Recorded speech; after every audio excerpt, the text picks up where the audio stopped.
Coming up on this episode of DL Weekly, new cast member safety changes, more attractions return ahead of schedule, single rider lines have returned. Avengers Campus is more open, the last Disney hotel is about to reopen. We talked to Evan about his time as a cast member and more. DL Weekly starts now. Hello everyone, welcome aboard the DL Weekly podcast. Please lower your head and watch your step while boarding. If this is your first time listening, we hope you'll check out our website at dlweekly.net. If you have more time to spend, becoming an official weekly tier at dlweekly.net/support is an especially good value.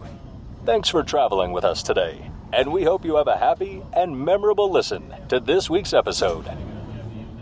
Well, hello and welcome to this episode of DL Weekly for the week of June 30th, 2021. I'm Teg Bushman. And I'm Teresa Urban. We would like to send a shout out and a big thank you to both Tara T. and Cindy B. for becoming supporters of our show.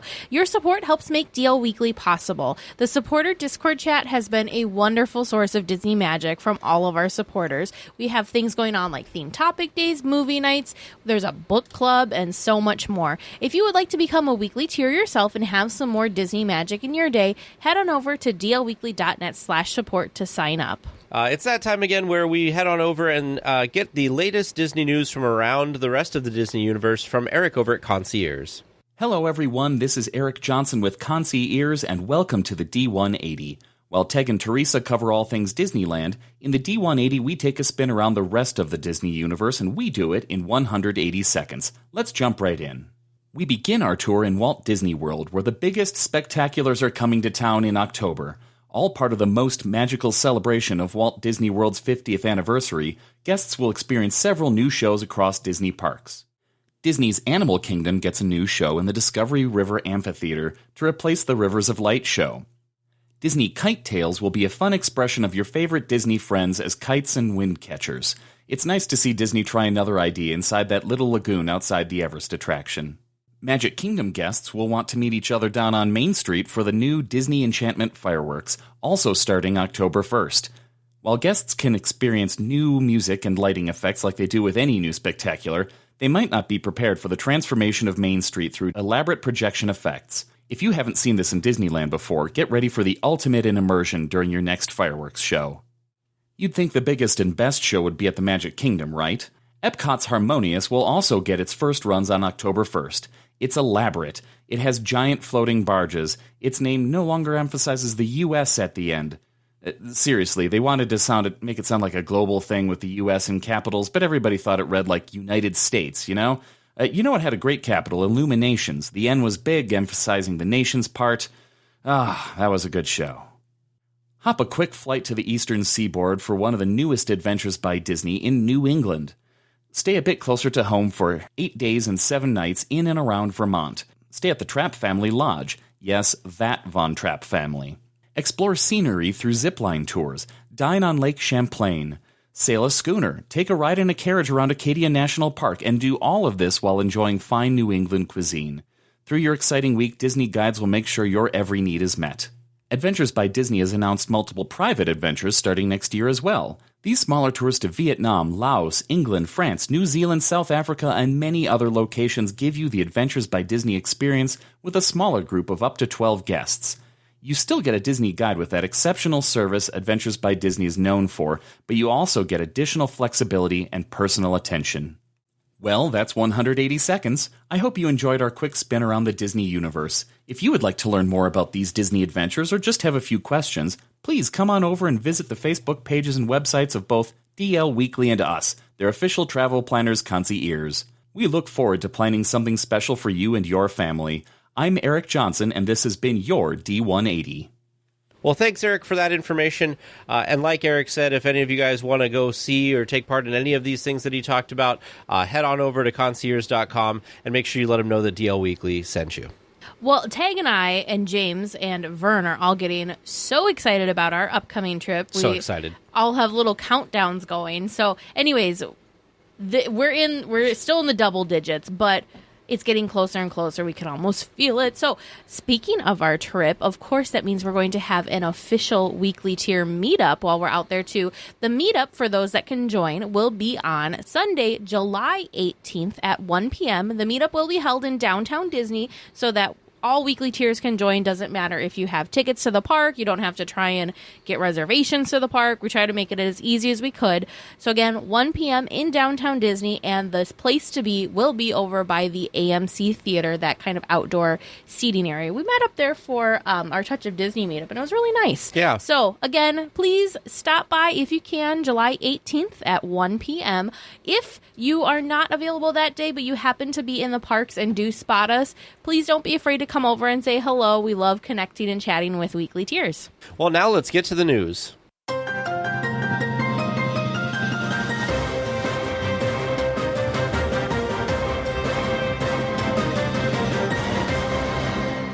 With the higher temperatures on the horizon for Southern California, a new safety policy couldn't come soon enough for cast members.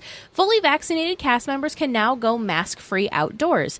Masks are still required for all cast members indoors for now. Physical distancing for cast members indoors or outside has also been phased out. This will greatly help in tight spaces like kitchen areas around the resort. So this is great. The kitchen thing is a big deal. That's a huge deal. Because before they had to still have 6 feet, and I've never been in one of the kitchens at Disneyland, but I have heard that, they're not very large. Well, I've not been in a Disneyland kitchen either, but just think of any restaurant kitchen. When I was younger, I worked at a fast food chain, and it's just this little strip, so I can't imagine having the fry station versus the grill versus the basically you're kind of not, I don't want to say on top of each other, but you're definitely not 6 feet away from each other. So I can't imagine the volume of food that those kitchens were having to try and pump out while staying distant. So, yeah. I'm just glad people will be able to get closer together for that aspect. Of course, again, like we said, with the heat and stuff, it's going to be so nice that cast members who are outside, we can see their smiling faces again. I'm sure that they're just going to be more comfortable. I feel like at this point, it's only a matter of time until indoors vaccinated cast members will be able to not have masks on either. They haven't announced anything, but I just feel like with the rate at things changing, it shouldn't be too much longer.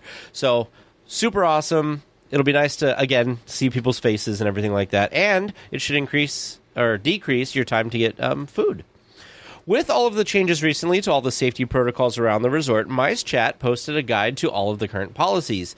These include the new cast member guidelines we just talked about in this episode, as well as theme park reservations sticking around for the foreseeable future, face coverings no longer required anywhere except for transportation like buses for fully vaccinated guests, unvaccinated or partially vaccinated guests must still wear masks, physical distancing is no longer required, ride capacity is back at 100% without plexiglass shields, dining capacity has also been increased, indoor queues are back in service, both parking structures are open, out-of-state guests are allowed, no temperature checks are required, and entertainment has started to return. Yeah, so these are all things, of course, that we have been reporting on as these changes have been happening. But it was a really nice article for people to see all of these changes and see what the current state of things is, right now. Just a nice snapshot. So it was a really nice, great article. So if you or anyone you know will be visiting the resort soon, please check out the link in our show notes so you can take a peek at the updated rules here. And they do keep updating it, which is nice. Yeah. They'll tell you at the top what they've updated and what's been updated last. Well, and it's nice because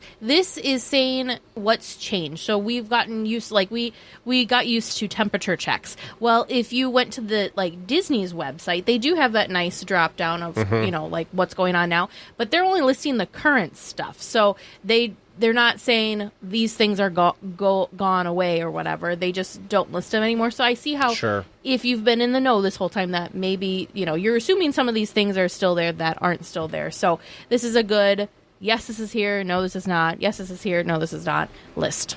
Yeah. It's nice to have one place, and the way that they explained it on their site also seems very clear. So it's not because sometimes Disney, it's very kind of legal wording almost. So this way it's more in a casual tone that maybe is a little easier for everybody to understand. Another sign that things are coming to an end with the pandemic is the return of the single rider lines at a few attractions this past week. Space Mountain, Indiana Jones, Smuggler's Run, Star Tours, and Splash Mountain at Disneyland, plus Radiator Springs Racers, the Incredicoaster, and Grizzly River Run over in Disney California Adventure all now allow single riders. This should help get as many guests on attractions and out of the lines faster. Yeah, this was one of those things that people were wondering once they got rid of, the physical distancing and everything like that.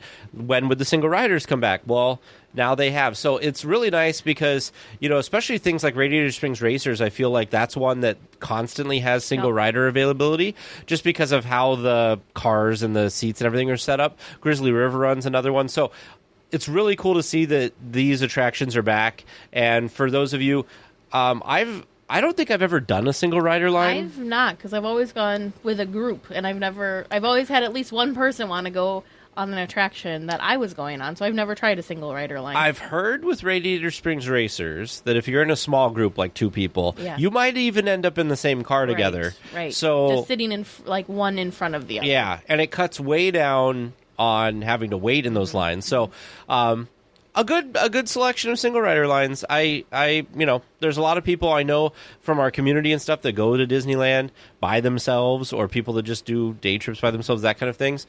So this is great for them. They can really maximize their day by doing single rider. Well, some attractions have reopened earlier than expected in the last week. Buzz Lightyear Astro Blasters and Storybook Land Canal Boats both welcome guests a day or two early. Storybook Land Canal Boats look great and have a number of their elements updated during the closure.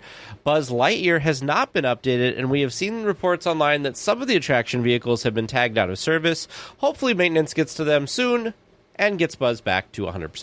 Yeah, that was a little surprising because all of the attractions, when they came back like better than what we had remembered them being. So I was surprised that poor Buzz was having some issues. And for some reason, I also thought that they had Buzz Lightyear closed because it was doing like the normal routine maintenance, not closed because of social distancing. Because remember, we were wondering about that because Toy Story Midway Mania reopened, but Buzz didn't. So we're like, well, then it must not be a distancing thing because they're very similar. So, yeah, it's interesting. So, poor Buzz. I hope he can get back to normal. Well, and the attraction in general works fine. It's just you may have to wait a couple minutes for them to put you in a buggy that works, basically. Yeah. And I do feel like this attraction maybe could do with a bit of an overhaul and some much needed TLC, just because it is, How about Storybook Land? More dated.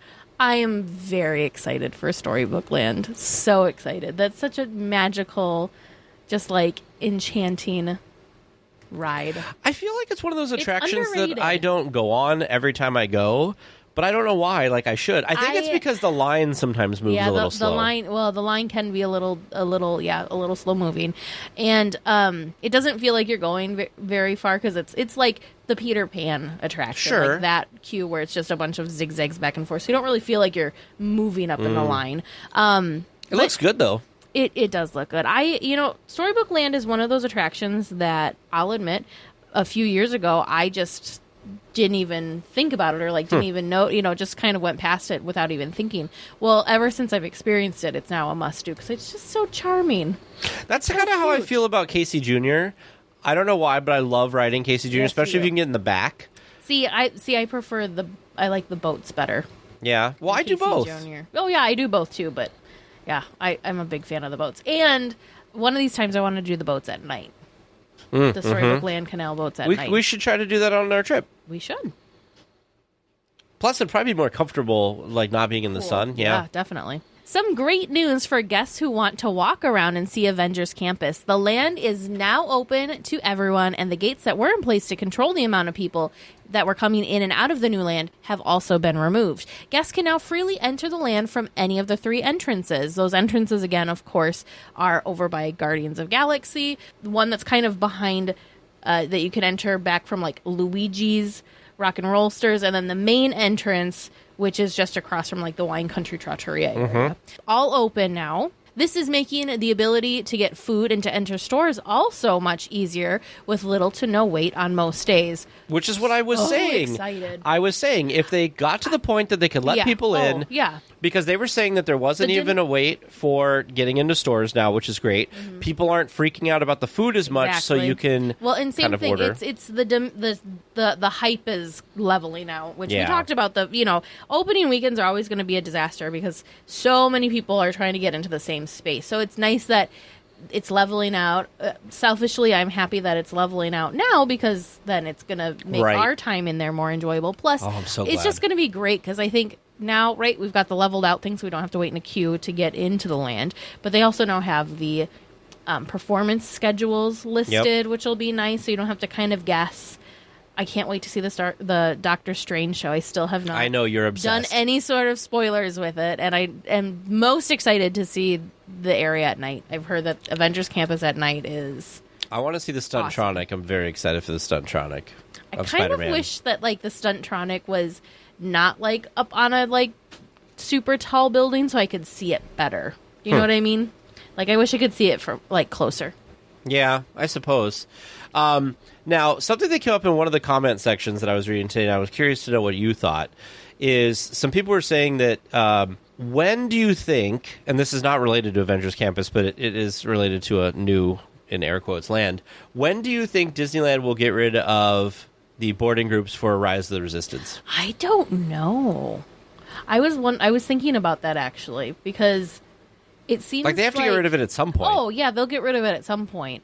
But I guess I don't know when the correct time to do that would be. Mm-hmm. Because the boarding groups still are filling up every single day, but I feel like it's a lot of repeats. Because like when we're there, I'm sure, knowing you're gonna want to try for a boarding group every day that we're in Disneyland for Rise, which is which is what most people are doing. I feel like it's again leveling out. It's just weird with Rise since it opened pre-pandemic, and then we have the pandemic, and then they had to kind of continue on with it.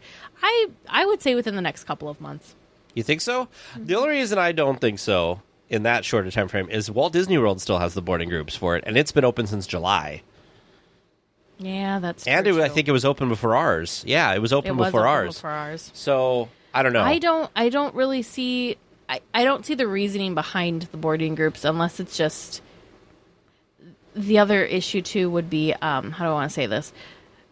Is that it keeps they're still having issues with it, so they can kind of control. They're still having issues with the attraction itself. So the boarding groups allow them to have better control over the guest flow to the attractions while they're working out those issues. So maybe they're keeping the boarding groups in place for that reason and not because of popularity. Does that make sense? Yeah.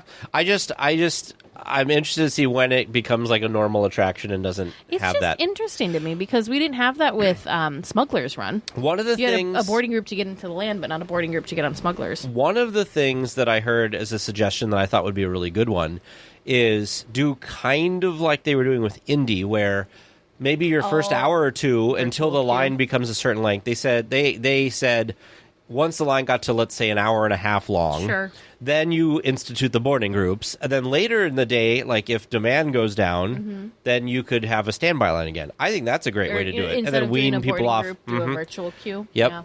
Maybe. I don't know. It'd be interesting to get rid of it and just see what happens. Well, speaking of lines and stuff like that, for those of you visiting the park soon, like us, the crowds look to be great. Even though more people are allowed in the parks now, the wait times for attractions have been lower than they were before the increase in capacity for the park. This, along with cast members getting back into the swing of things, has made the process much smoother. It makes sense, though, right? Because thankfully, I feel like it was just perfect timing for all this stuff because, they were able to do things like not have... not have to worry about distancing, so the queues are shorter and they probably move a little smoother because things like Haunted Mansion, you can now fully utilize things like the stretching room. You can also have the ride itself be full capacity. So the attractions are doing what they were designed to do, which is eat up all the people. And the other nice thing too is getting rid of the rule of not being able to queue indoors because that was again just spilling people out into walkways and such. So it was great timing for all of these things to happen because it felt like for a while, that we were having certain restrictions and then like maybe one would fall off, but it seemed like poof, all of the things that made attractions be able to do what they were designed to do, which again, eat people, all were lifted at the same time. So it's so the masking thing was fine, but the fact that they got rid of social distancing, that they could get rid of the dividers, all that stuff going away at the same time just did wonders for wait times. I'm just very happy because it seems like the attractions are good. It seems like the Dining isn't as hard as it was for there for a while. Just crowds like on Main Street. I keep seeing pictures of people posting like they'd come in at like midday and like Main Street's like empty. Yeah. It's really just stick that way for a couple more weeks, Disney. I think it will, because because you got to remember, capacity still isn't 100%. So now you've got the park, like the operation side, closer to being 100% or normal, but the volume of people still aren't there. So these things like the Haunted Mansion are eating people up. So there's going to be like no wait time because there's just not enough people for it. Sure. You know what I mean? There's well, not enough that people plus to build more the attractions attraction. opening. Yeah. Oh, yeah. So then those people are spread out more. Yep.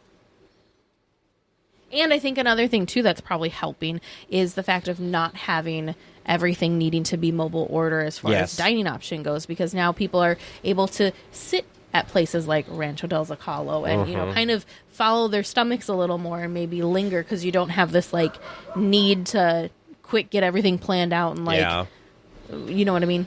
Yeah, I know there's some planners out there, but I'd much rather just take it easy. But I feel like it was a different type of planning, because you also couldn't eat indoors in the beginning of all this. You had all you had to eat outdoors too. At least now you can get out of the sun into some air conditioning and eat if you wanted to.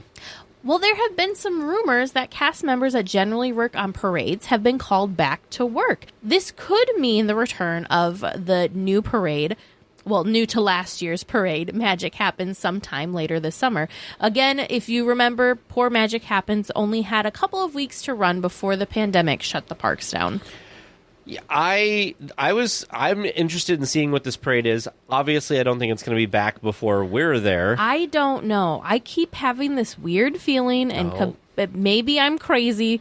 That could possibly be, but I just really think that some sort of something is going to happen on the 17th. I feel like they're holding something back to do on the 17th. Would it be something as big as a parade? I don't know. Could it be the Dapper Dans returning on the 17th? I feel like there's going to be something special that they could have maybe brought back a little sooner, but they decided to wait to do it on the 17th of July. I thought for Disneyland, I really thought they weren't going to do the 4th, and I thought they'd bring the fireworks back for the 17th for the anniversary. I just feel like it'd be such a cool way to celebrate granted, it's their 66th anniversary. They weren't able to go all out for the 65th last year because they were closed. Right. So I just feel like they've got something up their sleeve for the 17th. You know, there's also rumors abound that by the end of summer, Fantasmic will be back. Yeah, that one's... both of these things, I just can't even wrap my head. I know we've talked to previous cast members in parades and cast members in Fantasmic, and it just sounds like such a big, like, a lot of work to get the whole thing put together. Yeah. There's especially Fantasmic, there's a huge cast for that. Plus all sorts of, like, ships need to be going, and there's all sorts of mechanics and whatever. So it's just, there's a lot that goes into those productions. My counter to your July 17th parade guess is the people we've talked to. Well, the parade, if let's say you say parade. Okay. If going by people we've interviewed previously, it takes about a month. Well, they're just now getting called back. That's less than a month. Unless they're the people that were there and they get everybody back who was trained for it already. Could be. I don't know. I mean, I hope you're right. I hope that there's something. I don't know. I feel like there's something. Like I said, it might just be like the Dapper Dans, because that would be would still be cool. Like, such a great thing to do on the 7th. There's something. I just feel like there's something that's brewing. The Disneyland Hotel will begin a phased reopening this week as the Fantasy Tower opens to guests. Along with the One Tower, the 2 pools and the monorail water slides will reopen, as well as the Fitness Center. The Tongaroa Terrace and Trader Sam's will also reopen to the public. I know you're very excited about that one. I am very excited. We've been to Tongaroa Terrace. As some of you guys know, you were there. We had our first official DL Weekly meetup at the Tongaroa Terrace during D23 in 2019. But I'm really sad to say this, I have not been inside Trader Sam's, and I really, really, really, really, really, really want to. So I'm hoping that we can make it over there during our upcoming trip, because I just really want to go inside. It just looks so cool. Construction has now started in the park to prepare for Mickey and Minnie's Runaway Railway. The facades of the Toontown Five and Dime and the Gag Factory have been demolished to make way for the new entrance for the attraction. Once completed, the new El Capitan Theater will take their place as the new entrance. So people were kind of surprised because usually Disney does a lot of this stuff, after hours, but this week they were doing some construction during park being open, tearing down the front of this thing. So, I don't know. I'm excited. As we loved Mickey Minnie's Runaway Railway when we saw it in Disney World. Mm-hmm. So I'm excited that there's progress happening. I did like the Five and Dime and the Gag Factory. Those were such fun shops. Yeah. So you excited? It's coming. I am excited, and I'm excited to see the progress when we're there too. Before you know it, it'll be 2022, and Mickey and Minnie's Runaway Railway will be open. Do we know when in 2022? I assume it's going to be like early summer, like they try to shoot for. The other thing, maybe for your wedding. I think it'll be a little bit later than that, but you never know. The other thing is, I wonder if they're going to do a virtual queue for that. Like they seem to be doing with boarding groups. I feel like they're going to have to, because think of if the queue overspills. So think of in Hollywood Studios, they have a ton of space in front of that attraction to wind the queue around if and when needed. And it was needed when we were there because they had, not only was it a brand new attraction, but we still had social distancing, so everybody was spaced out. So of course that queue was like a mile long. But think of Toontown. Unless you've got a very large indoor queuing section for this version of the attraction, right? Where are you can't. There's not very much space for people to kind of spill out into the land. So it'll be interesting. I mean, it's a good thing there's not that many other attractions in Toontown because you could just switch back the whole land. Yeah, but then the first place you're switchbacking is like the eating space for all the little Pluto's dogs and the little food stands. That's there. true. And then you're going to bump up really quickly. You're going to bump into Cartoon Spin, or you're going to go over to like Mickey and Minnie's house, which also have lines depending on the day. So yeah, it's kind of that'll be interesting how that falls. Well, we previously reported that mobile scan and go shopping was being tested at World of Disney in downtown Disney. Now, that system has been expanded into the parks at the Emporium at Disneyland and Elias & Company in Disney California Adventure. Guests will use the Disneyland app or scan a QR code in the store to enter the system, then grab a mobile checkout shopping bag and scan the barcodes with their smartphone cameras to add them to their cart. Once done, guests check out through the app and show a QR code to a cast member on the way out of the store at a designated mobile checkout exit. This is crazy to me. And I feel like it's a really bad thing for those of us that have no, Control. Yeah, because it just, zip, zip, zip. It's almost like you're not even spending money if you're just scanning and going like that. But. Well, I think about, how a lot of times to check out, especially towards the end of the night when everything's crazy, yes, that you have that time in that line to think do I really need this, or I don't know, and by the time you get to the front you can tell the cast member I decided against this. Right. With this, I feel like you'll scan it, you throw them back, and then you'll forget about it. Impulse buy. And then you will head out the door, and then you'll get back to your hotel or wherever, and you look and you're like, oh, surprise, I guess I have a lot more stuff. You do have to get their bags, though, because they're a clear shopping bag. Which makes sense. The other thing that I would maybe use this for is if I just need one thing. If I'm going into, That's say true. I forgot to pick up whatever. Or I'm just looking to see if they have a specific set of ears. It'd be nice to be able to run in for the one or two items and just scan and go with the one or two items. But, my normal shopping, I don't think I'd utilize this for, my normal shopping. Maybe. When I'm perusing and browsing. I feel like I would at the end of the night, because then you don't have to worry about because the lines are so long at the end of the night. So for me, I think I might use it. But like when we were in Walt Disney World and we were at World of Disney, and I waited in that huge line for the two things I had, and we were just trying to buy bags. Yep. If they had a spot where I could have just scanned that and gone, it would have been great. Yeah, so I could see why this would be beneficial. I don't know Yeah, I don't think it's something I would use every time. So we are streaming into our supporter Discord chat, and Ace and Jill have both been at the parks recently. And Ace said that his wife used it the last time he was there, and they avoided a really long checkout line. It was great. Jill just came back from Disneyland and said that she also used it the last time, and it was wonderful. Yeah, so I could, like I said, I like the experience of shopping and perusing and waiting in the line to like really think about do I really need this other T-shirt or these pins or I don't know, whatever. So sometimes I think it's good, other times maybe not so good. I like the option, though. I'm all about the options. Hollywoodland is the place to be for Avengers photo ops. A new Black Panther photo op has appeared this week in the land. It is the same setup used for the previous Black Panther meet and greet, but without the character this time due to social distancing. I don't really have much to say about this. No, it's interesting, right? Because it's like it'd be like, well, they kind of have this, right? They've got Captain America's shield that sometimes you can find Captain America hanging out by, but not always. It's still a fun, like, the thing WandaVision was good. Stand in front of and take photos with. The Black Panther one, it's just another thing, right? Why not? I like it. Yeah. It brings a little bit of something to poor Hollywoodland that desperately needs something. So Hollywoodland definitely needs something. Yeah, it's a nice way to use the space while it's not really being used, if that makes sense. Side note, do they still have the Backlot Premiere Shop over there, don't they? They still have the Backlot Premiere Shop. That's right, because it's got a lot of Avengers Campus stuff in it. Yeah. Which is also a good use of that space back there right for now, too. I wonder what they're using that other soundstage for, the one that's next to the Hyperion. I don't know. So I heard this week that they are using the Opera House for orientations for training and stuff. Yep. Why don't they use the Hyperion? Because they could have great moments with Mr. Lincoln, and they could put people in the Hyperion. Yeah, I don't know. I don't know either. Maybe they're doing something with the Hyperion. They don't want people to see it. Maybe there's something going on in there too. I hope so. Coco the musical.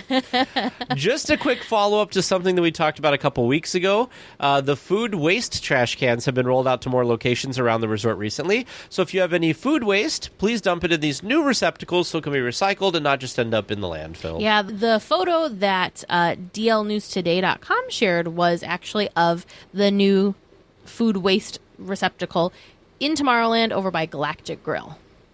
So again, just a reminder, what you're supposed to do with the food waste is, yes, you put, so like say you didn't finish your fries, instead of throwing... Your turkey leg. Or your turkey leg. Oh, you could put your turkey leg bone in it. So anyway, so any uneaten food, they are asking that you put into this new bin and not just the garbage so that they can recycle it. Yeah.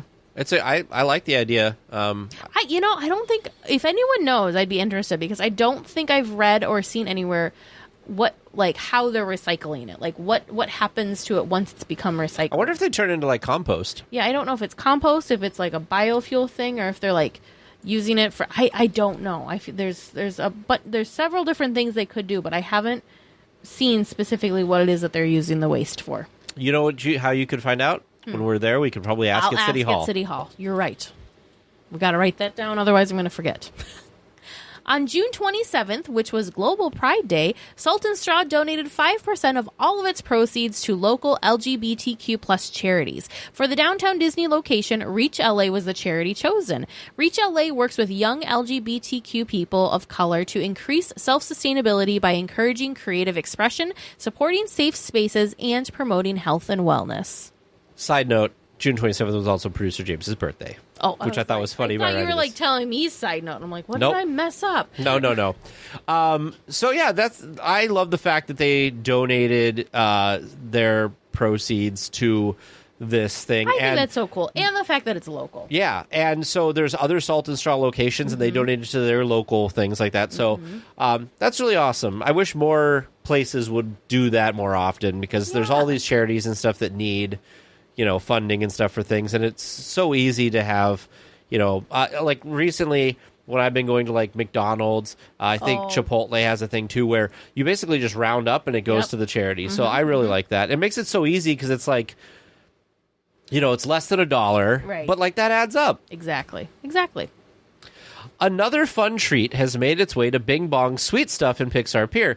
The new Forky Cake Pop looks like a sweet version of the character himself. The cake pop is sweet vanilla covered in white chocolate and decorated to look like Forky. Reviews have said it's pretty moist and very sweet, so be aware of this. Forky costs $5.49. So now that you have tried a Disney cake pop, because we tried one at Touch of Disney, do you think you would want to try the Forky cake pop? I want to try the Forky one. I love how it looks. I wish on the stick they would have put his little arms and feet. Oh, missed opportunity. Maybe that'll happen. Because yes, you're right. That would have been. It looks good though. It's so cute. Gosh, I can't believe you said that because he needs. They missed an opportunity there by not giving him his little arms and his little legs. Maybe we'll have to bring our own little pipe cleaner and wrap it around. Oh goodness! The stick, and then get what was his feet? It's a popsicle stick, like a broken popsicle stick. Do you have crafty stuff? Do we need to do this? I think we're gonna. And then we need to show it to the cast members and be like, "This is how it should be." I think we're gonna have to do this. Oh man, it's so cute, super cute. Psst, avast there. It'd be too late to alter course, mateys. And there be trivia questions lurking in every cove, waiting to be answered. Listen close and keep your ready Disney knowledge handy. That be the best way to answer correctly. And mark well me words, mateys. Dead men tell no tales. You come seeking questions and long-lost Disney information, eh? Sure, you come to the proper place, but keep a weather eye open, mates, and hold on tight with both hands, if you please. There be squalls ahead, and James and Vern waiting for them what don't answer correctly. Well, welcome to Trivia Land. We got some doozies for you this week, hopefully. So our first question is, prior to COVID, where in the resort could you meet everyone's favorite sailor duck, Donald?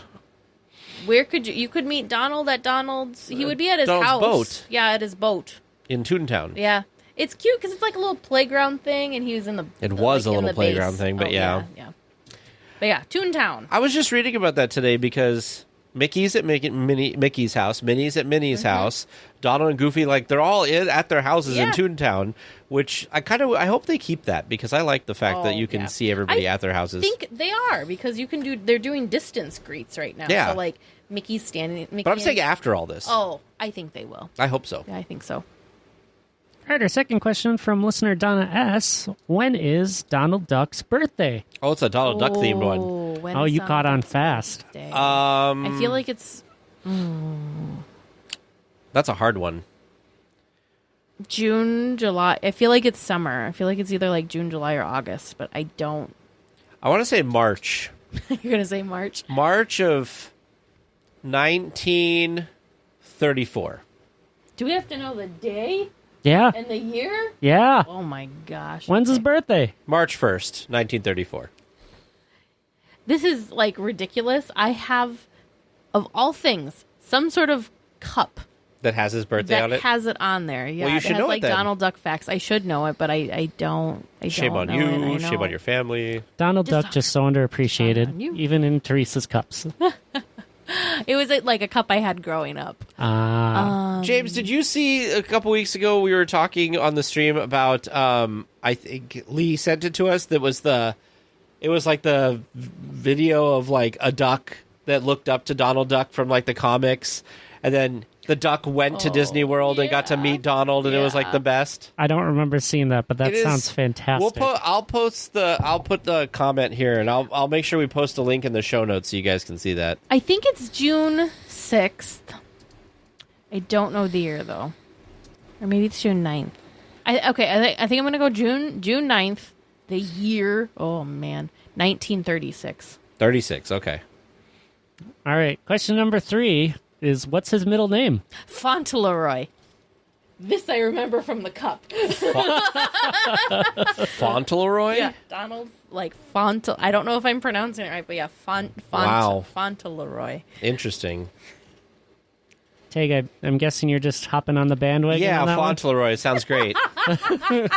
from my cup that I have at home. I shouldn't have gotten excited and just seen what random thing your brain came up I don't know. with. I probably would have said something like George. George. Yeah, so George. thanks to Rebecca M. for that question, in case I wasn't clear on the first time.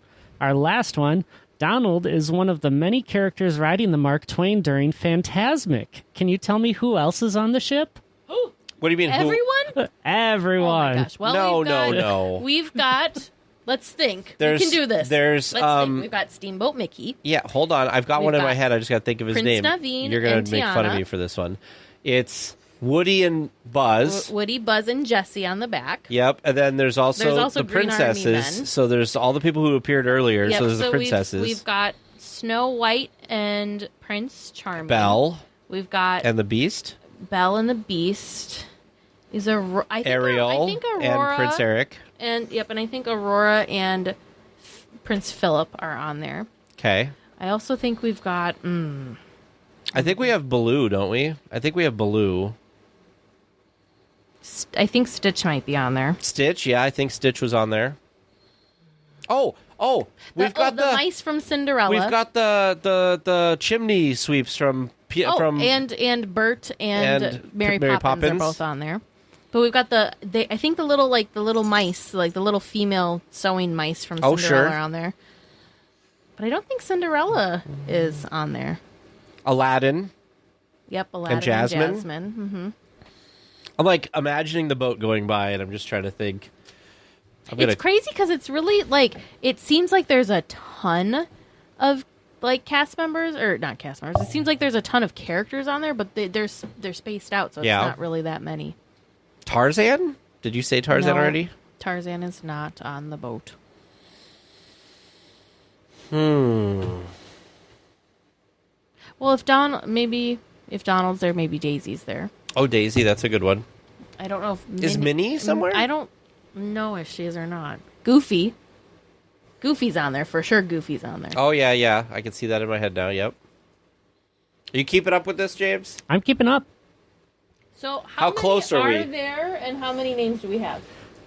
So, by technicality, there's not a specific answer because sometimes there are certain characters on there and that's true. sometimes they don't show up. That is true. So I have a list of about 34. You've probably given me about 25.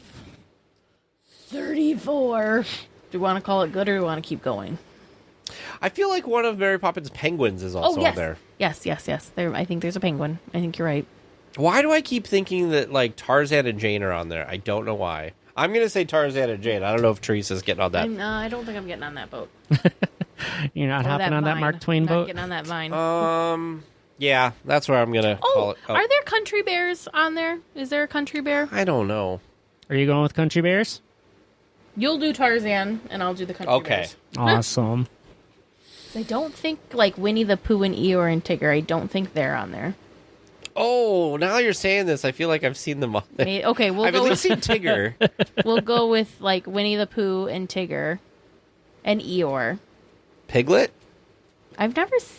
I don't think Piglet's. I feel like Not I've one seen that I've Tigger, seen. but now like Pinocchio and Geppetto. Oh yeah. 100% Pinocchio and Geppetto. I'm pretty sure are on there. Okay. I feel like I just like yelled that at you. So much excitement. It was. All of a sudden, I was like, "Wait, watch! They're not on there." Maybe. All right, let's leave it there. We'll leave it there. This is a good list. Can you help them finish it? How'd they do on the rest of the questions? How'd you do? We'll find out later after this week's discussion topic. Watch both of our bonus ones, which I don't remember. Mine, I don't even remember what mine was now. Yours was The Country Bears. Country Bear, yeah. And then watch, Tarzan both of and those are, Jane. like, made Mine's up, Tarzan not and on Jane. there. This week, we are super excited to introduce to you Evan, who is an artist and designer, and he works with Disney Live Entertainment. So welcome to the show, Evan. We're so pumped to talk to you. Hi, thank you for having me. I'm excited to be here. So Evan actually works down in Florida, so he's at Walt Disney World, but we are still super, super excited because we follow you on Instagram, and watching your stories and seeing your art is just so cool and so fun, and we're just so happy to pick your brain. Oh, thank you. I'm excited to be here. I'd love to talk about Disney. And I'm sure my wife is sick of hearing about it. So it's good to have other people in the mix of that. There you go. There you go. Perfect. So, Evan, we just kind of want to get to know you a little bit better. So, what is your Disney story? How did Disney start in your life? How did you fall in love with either the parks, the movies, or the company? Well, I grew up on a Disney diet. Like I feel a lot of people did. I grew up with the Disney movies, coming to Walt Disney World. I grew up in Michigan, so taking the trip down to Florida to Walt Disney World was really easy for us. Mm-hmm. I mean, by easy, I mean it was still like a full day or day and a half of an entire family packed in a car trying to get across the country. But so I've always had that as part of my life. I remember I was going to college and I was walking through the hallways and I saw a poster on the wall for the Disney College program, and I was reading about it, and it just kind of like clicked, like, wow, like I could work at Disney. It never occurred to me that people actually work at Disney. It was just like this thing that like it just Disney just exists and we all enjoy it or whatever. But it was that moment where I realized that I could actually work for Disney. So yeah, I started with the Disney College program, and I did about 3 Disney College programs. I started with Magic Kingdom Custodial, and then I went over into Dinosaur Animal Kingdom and Outdoor Food and Beverage over at Epcot. And I'm not sure, should I be talking about my all of the roles I've had at Disney? No, that's totally fine. Yeah, you're totally fine. Yep. So after my college program with Outdoor Food and Beverage at Epcot, I got a professional internship as a graphic designer with the guest information and collateral team, which I got to work on the park maps and any printed material that was distributed throughout the parks or the resorts, which was really cool in itself. But my big claim to fame in that role was I got to help open Aulani over in Hawaii. So I was part of the opening team for that resort. Now, I didn't get to work physically at Aulani. I was still in Orlando, but I don't know if you've been there, but I helped work on the daily Evas. I don't know if they're still there, as well as other printed materials at the resort. From that role, my project manager, she was originally with Disney Cruise Line, and she was on a temporary assignment helping to get that resort open. But once the resort opened, she went back to her role and I went back to school. And she called me one morning while I was back at school in Michigan and said that she loved working with me. And now that she's back at Cruise Line, she has the perfect role for me and pretty much offered me a job straight up on the spot to go and work on board the ships. So I worked on board Disney Cruise Line for about 3 years. Actually, I was about to get married during that time. So initially I said no, because when they wanted me to come out was I would have missed my wedding. Oh yeah. That's kind of important. I had to immediately say no. Otherwise I would have gotten hate from my wife. Your wife should be happy that at least she knows where she stands with your Disney love. Yes, exactly. Exactly. But when I initially turned it down, she asked me about my wife, and my wife had done the college program with me, and she was on the verge of graduating from college too. And I don't think that this will ever happen again in my entire life, but she was like, well, send her resume over, and along with a listing of jobs that she would potentially be interested on board, and we'll get her on board too. So my wife and I both worked on board Disney Cruise Line for about 3 years. Oh my God. Talk about an extended honeymoon. What did you do on the cruise line?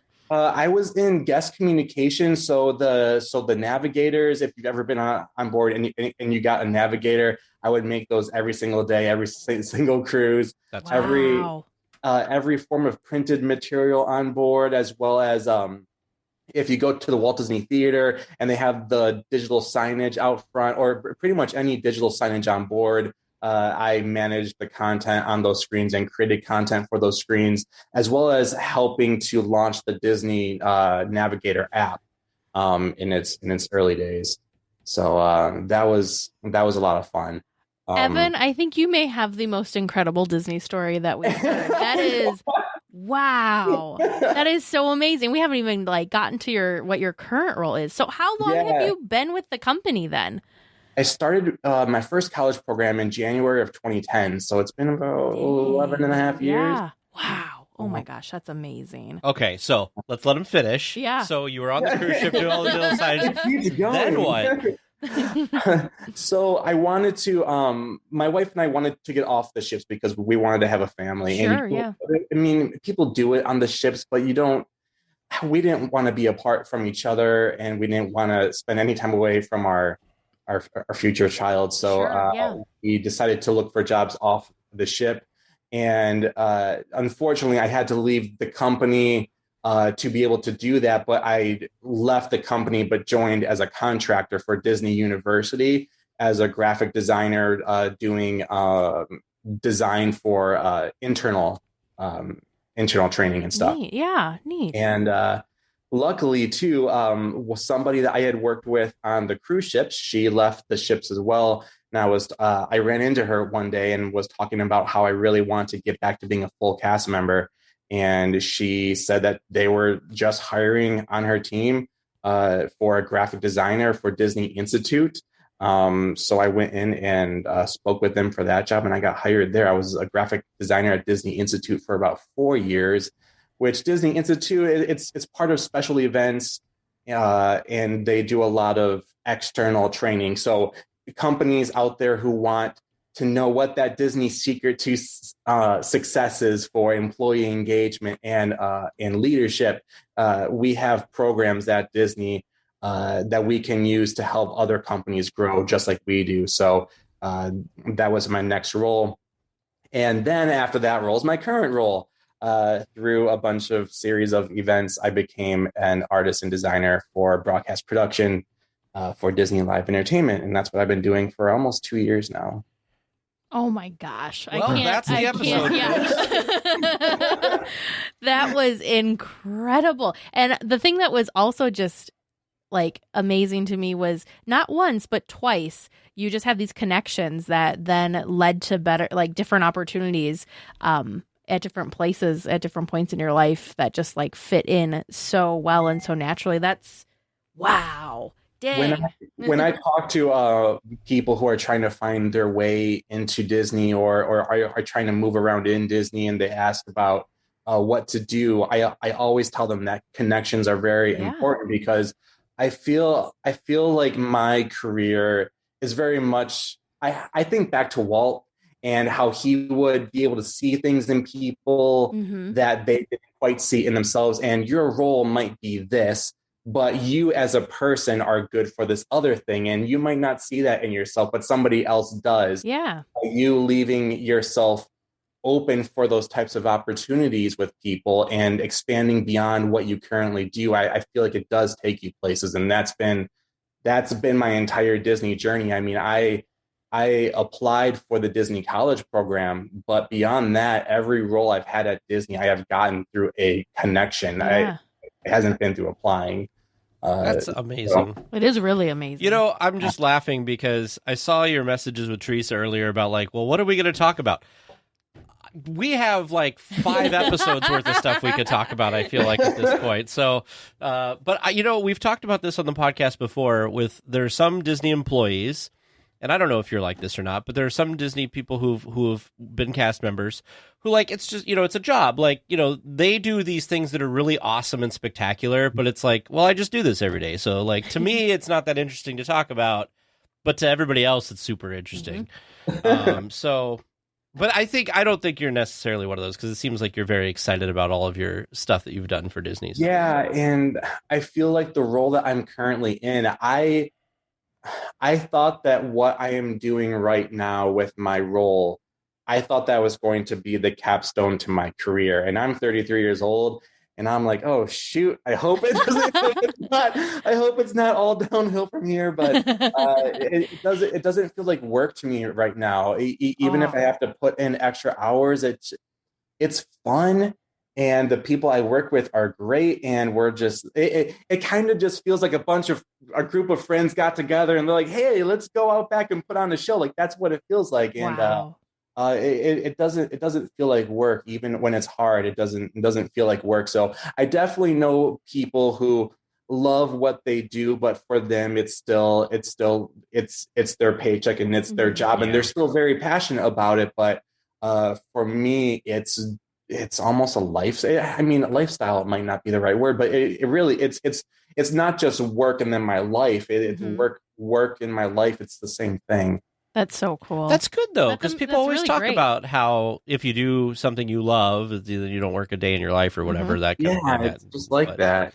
But and a lot of people, a lot of places, you know, there are a lot of people I'm sure listening to this as well who are not in that position. So you're very fortunate to be in that position where you can love your job and not feel like it's work. And you know, it's like Teresa and I. You know, we do this podcast, we love it. It's not our job, but like we work hard at it. But like it's fun. Like Exactly. we rarely have a time where we're dissatisfied or we're like grumpy about something. I mean, there's some times where just stupid things will pop up, but it's not anything crazy. So Disney, man. So question for you. So the next question just depends on this. So you've been to Disneyland, yes, no? Yes, I went to Disneyland for my first time while I was working on the cruise ships. We would be on the ships for about 4 to 5 months, and then I would get 1.5 to 2 months of shore leave, where it was definitely deserved because after working 7 days a week, about 80 hours a week on board a floating milk carton in the middle of the ocean, it felt great to get some land time. So on one of those shore leaves, my wife and best friend and we rented a car, did a road trip from Orlando across the country and just saw the entire country and made it up to Disneyland. And not only Disneyland, but we spent a few days there, and then we went to Alani, and then we did the upper part of the country, Grand Canyon, and all that stuff. But yeah, so I've been to Disneyland about 3 times. I think 3 times. So you can take this as Disneyland, or you can modify it for the Magic Kingdom if you want. But when entering like the Magic Kingdom style park on your first day of a trip or a visit, which way do you go? Do you go towards left towards Adventureland? Do you go through towards Fantasyland? Do you go to Tomorrowland? What's kind of your plan? It depends on who I'm with, because if I'm with my wife, then it's whatever my wife wants to do. If I'm with my son, it's whatever he wants to do, which is typically Splash Mountain or Big Thunder Mountain. If it's just me personally, it always changes, because my favorite part of going to, for instance, Magic Kingdom, I guess it applies to Disneyland as well, just walking down Main Street. Like I don't hustle down Main Street. I love to just take my time and just soak it all in. And if you were to include Main Street USA going up to the hub as a land, that would be my favorite. So I like to take my time going down Main Street, and then it's just whatever I feel like. I really love Fantasyland, and I really love Frontierland. So maybe one of those beyond there, but I like to soak up Main Street a lot. This is an important question I have real quick. Which Fantasyland do you like better, Disneyland or Disney World? Well, they are very different. They are different. And that's what's so hard. Whenever I talk to people about the differences between Disneyland and Walt Disney World, it's so hard because I feel like they complement each other so perfectly. What I feel is better at Disneyland, Walt Disney World might have something a little bit better. It's like they just complement each other perfectly. I might like something better at one than the other, but then on another attraction or another part of the experience, I might like the vice versa for the other park. So it's really difficult. I know that the last time I went to Disneyland, we took my son for his, I think it was his 3rd birthday, and he just wanted to do Casey Jr. over and over and over again. Oh, sure. Yeah. So that was his favorite when we went there. I think when I go to Fantasyland at Disneyland, though, I feel like I love Disney history, and I'm a sucker for that. So when I'm in Fantasyland, I just feel like I'm in history. Yeah. Whereas at Walt Disney World, I mean, there's a lot of history there too, but I don't get that same feeling. So as far as feeling that Disney magic, I get more of that when I'm at Fantasyland at Disneyland. Yeah, it is really cool, and you kind of forget about it, and you take it for granted a little bit that like that was where it all started. Really, was Fantasyland, because that was, you know, the heart of Disneyland when it first opened, and you find the most of the attractions that have been there since opening day are still in Fantasyland. So yeah, it definitely has the most history. I just wish that the Magic Kingdom would renovate their Fantasyland to look like Disneyland's Fantasyland, where you it like looks the like the facades, you town. mean? And, yeah, because I feel like the ones in Magic Kingdom just look like cheap. I don't know. They just look like we put all of our effort into the actual attraction, and then we're just going to slap something on the outside. That's all. Yeah, I feel like Disneyland has that maybe this isn't the right term, but that lived in feel where it just feels like everything, like a lot of stuff has grown around it. It feels like it's more of a natural place, whereas Walt Disney World, it doesn't have as much of that natural lived in feel, and it definitely has a different feeling, especially in Fantasyland too. So I know what you mean over there. However, I do love the Fantasyland expansion area. I feel like what they did with incorporating the Seven Dwarfs Mine Train. Oh yes. Not just making it an attraction, but adding it as almost as landscaping for the land. Yeah. I think that land. I think Fantasyland definitely needed that at Walt Disney World. That whole side is beautiful at Disney World. It's just the other side they need to work on. Yeah. And do you you're a design Disney guy. Maybe you can answer this question. You probably don't know, but I'm going to try anyway. What is with that weird section of wall that's behind the castle in Magic Kingdom? It's just this weird part of a castle wall that's back there. Oh, with castle turrets and stuff. Yeah. I don't know. It just seems so awkward and out of place when I was there. I mean, maybe it's trying to give the feeling that it's the whole, that's enclosed, maybe. But I don't know. I always just thought it was weird because we went back there. I'm like, what is, it's just a wall. Okay. To me, I kind of always looked at it as something that made sense to the area and the story, but was easily replaced if they needed to put something there. Sure. So that's how I've kind of always viewed it. Now, that's not an official answer at all. Right. That's just kind of how I, as a regular guest going to Walt Disney World. Yeah. That's just how I have always felt about it. I mean, I can definitely see them nixing that in the future and putting something else there. Not that that's a plan or anything, but that's what I've always thought of it. Yeah, it seems like it's just kind of like extra decoration or something. Yeah, kind of flourish. Yeah, it definitely does seem like it's a good spot for photos. It was pretty fun. So Tag and I just went to Walt Disney World. What was that, in August? We made the trip down. And it was so funny. It's been almost a year. I know, but it feels like it was just. It was the last time we were in a park, so that's why it feels like it wasn't, we went to Touch of Disney, but it was last time we were in a park able to ride attractions. Like a functional theme park, yes. So anyways, it was so funny because we forget how much bigger Walt Disney World is. Just even the Magic Kingdom compared to Disneyland. So we're hiking it from one side to the other. And it's we're never going to get there. It's so far away.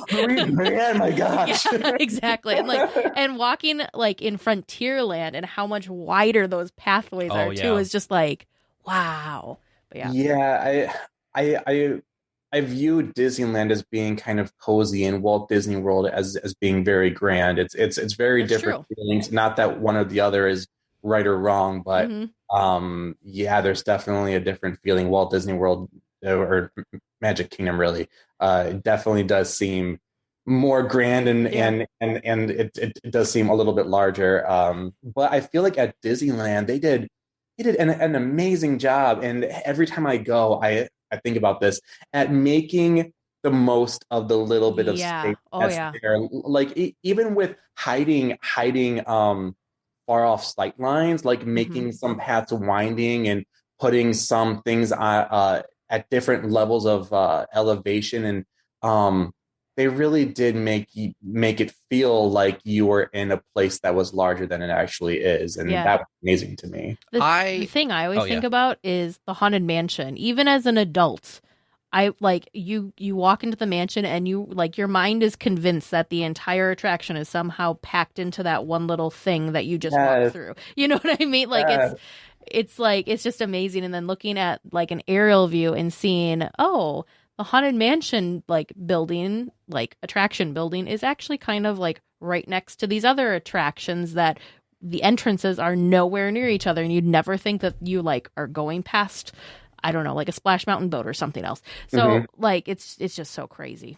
I always find it amusing because for a long time I don't necessarily feel as strongly about this as I used to. And then we should move on because I feel like we're just talking about Disneyland versus Disney World, and that's a whole different podcast. Right. But round two, Right. but our friends over at Concierge, Eric, who works over there, he does a podcast called The Supreme Resort, and they pick two things, one Disney World, one Disneyland, and they like each episode they like talk about like pros and cons of an attraction. Oh yeah. So there's a whole other podcast for that if you're interested in that.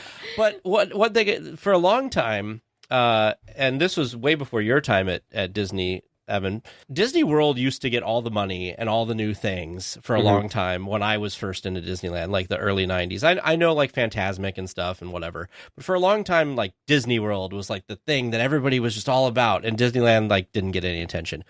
And so I always laugh, and now that I live in the Midwest, because I grew up in California, now that I live in the Midwest, most Midwesterners go to Disney World just because.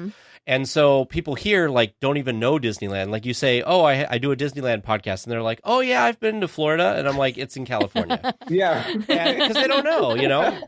And of course they also use the saying that I hate, which is we're going to Disney. Like, okay, which one? Like you're not going to anyway. That's a pet peeve. But anyway, I mean, you could even be at Walt Disney World, and people ask you, well, where's Disney World? It's like you're there. Like no, but like the one with the castle. It's like, oh, you mean Magic Kingdom? Yeah.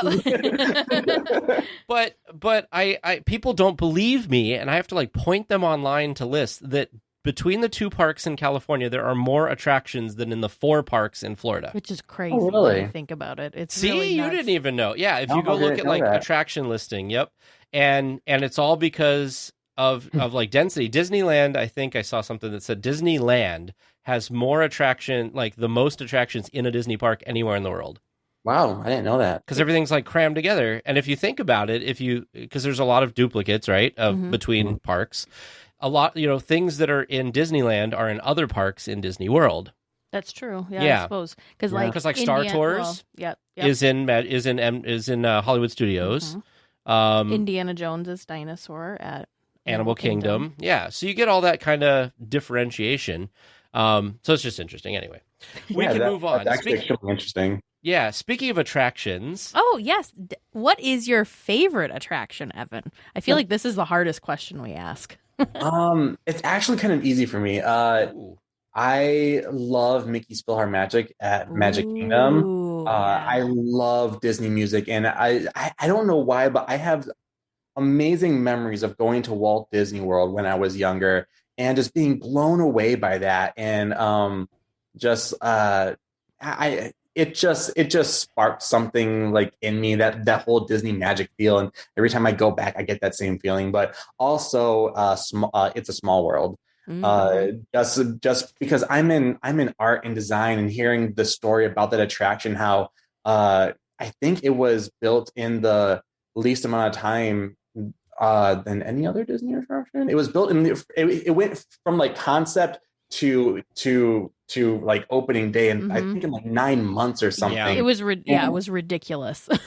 Yeah, and something that I love the design aesthetic in that attraction. I love the variations between the different versions of Small World throughout the world. But when I look at that attraction, I think this is such a testament to Disney artists and designers that you could give us no time and no budget, and we can still make something amazing that transcends decades and generations of families. And it's something that is still a timeless classic in our parks. And it just goes to show that you don't even need a large budget to make something amazing that people want to see. So to me, It's a Small World is such a treasure.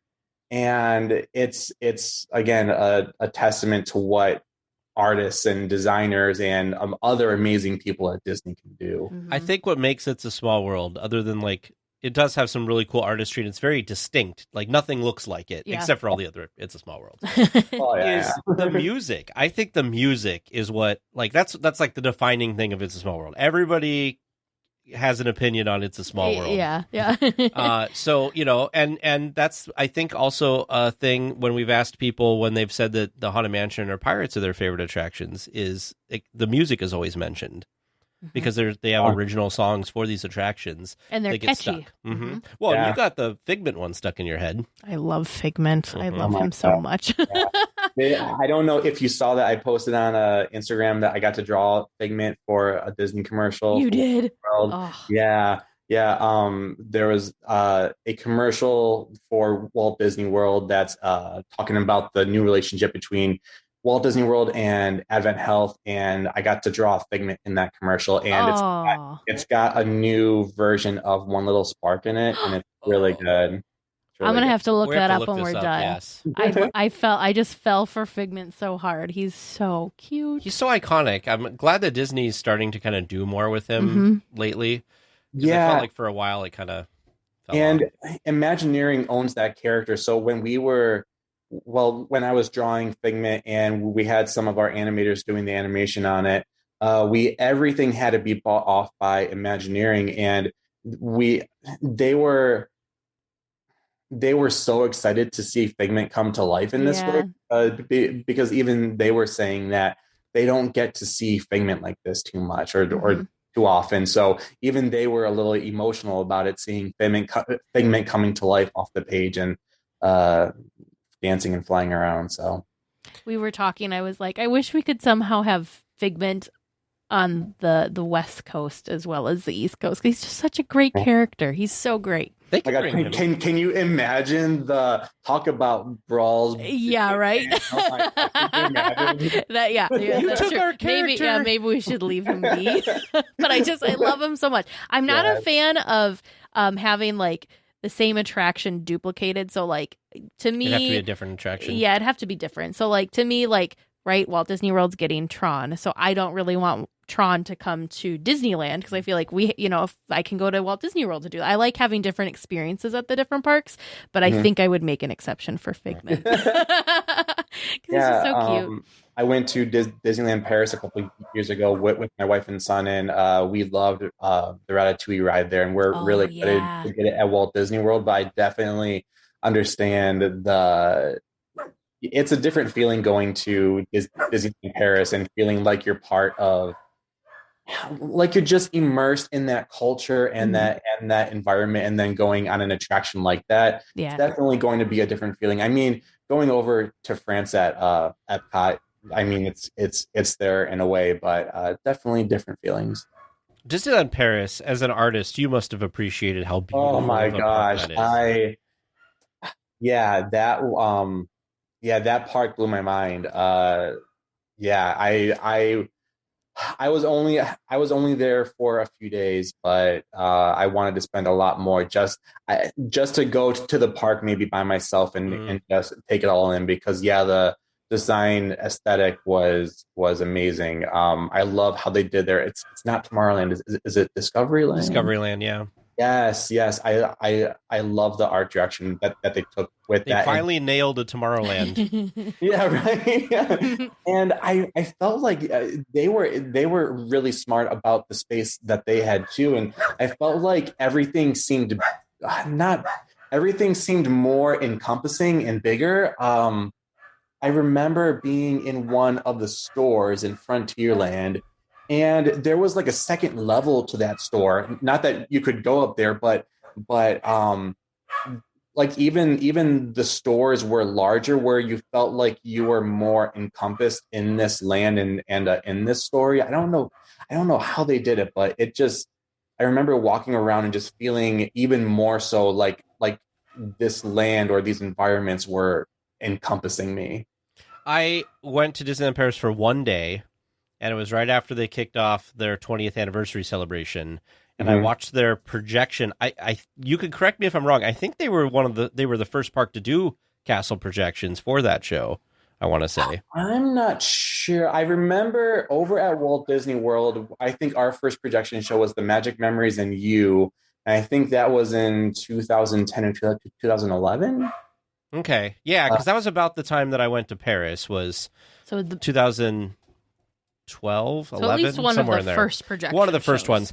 But what's so cool about there is, of course, in Disneyland, we have Fantasmic and the fountains and everything, and we have World of Color, which is fantastic. Oh, yeah. And then castle projection shows, and fireworks. And this was all of that in one show because they have the jets and stuff in front of the castle. Yes, that's right. I nearly forgot about cool. that. You're so right. Yeah, and it's such a cool thing that they had that there, and of course that castle is just so beautiful. Oh yeah, gorgeous. Everybody wants to lynch me when I say that I would be okay with them taking away Sleeping Beauty Castle and putting in the Disneyland Paris Castle. It's so beautiful. It truly, it is one of them.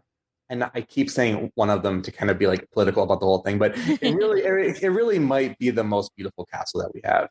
It is beautiful. But the thing that I feel is it fits the Disneyland Paris, like that's true. It fits there. Yes. I don't think it would fit if you plopped it in like Disneyland or Walt Disney World. I don't know if it would quite be the same. Does that make sense? Right. Yeah, that makes sense. Then I'll just make all the Disney World and Tokyo people mad when I say that I still think that Cinderella Castle is the ugliest Disney castle. Rude.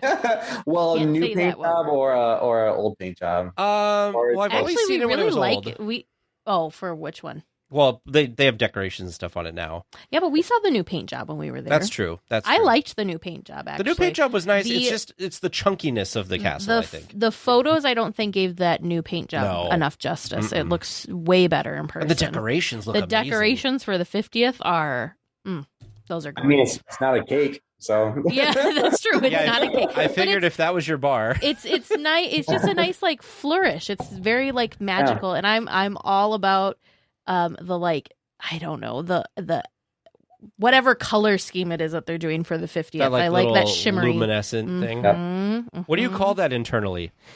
Well, so when PR first announced Beacons of Magic, in the little marketing blurb, it used the word or the term iridescence. Like, that's right. That's right. And we were so jealous we didn't come up with it first. It is perfect. Like what a like Disney way to like. Right. We were that's just so perfect. jealous. I love that. I'm also very excited for all of the Disney World cast members with their their shimmery new name tags. My gosh, those look beautiful too. That? Yeah. Do you get one too? Yeah. Oh. Yeah. Although the Magic is Back ones were pretty cool Those too. are cool too. I'm a sucker, right? We're Disney nerds. We love weird things. Like, I got really excited when you said you worked on park maps because I really like park maps. Yeah, like I save them. It's so cool. when I worked on park maps, it was during the 40th anniversary of Walt Disney World. So if we have to have that map, I worked on that map. That's cool. But in my office we had a large plotter, which was like a large giant printer, and I used to print those park maps to the maybe they were like 4 feet tall and like however long, and I would lay them out on the floor because I had to look at the detail on them. And it was just not something that I could look efficiently at on the computer. So I kind of wish I saved them now because they were like these massive giant park maps. You could like have it like as one of your walls in your house is just a Disney map. I kind of think to like Mary Poppins when they're about to jump into the painting. Oh, there you go.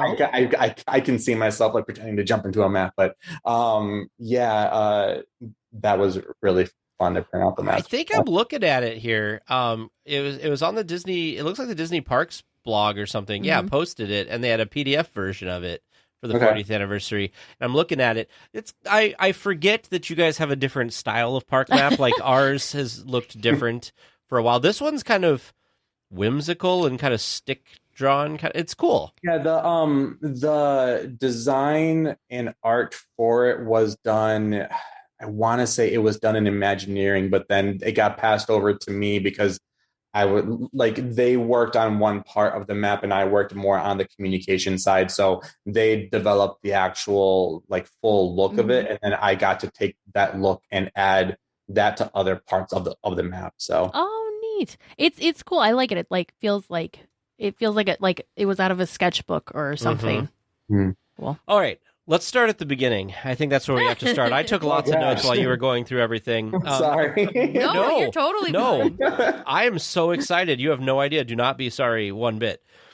Back in the day. Back in the day. Think way back to January of 2010. Well, no, I'm thinking of, you know what I mean? It's It's the Disneyland Railroad when you go like.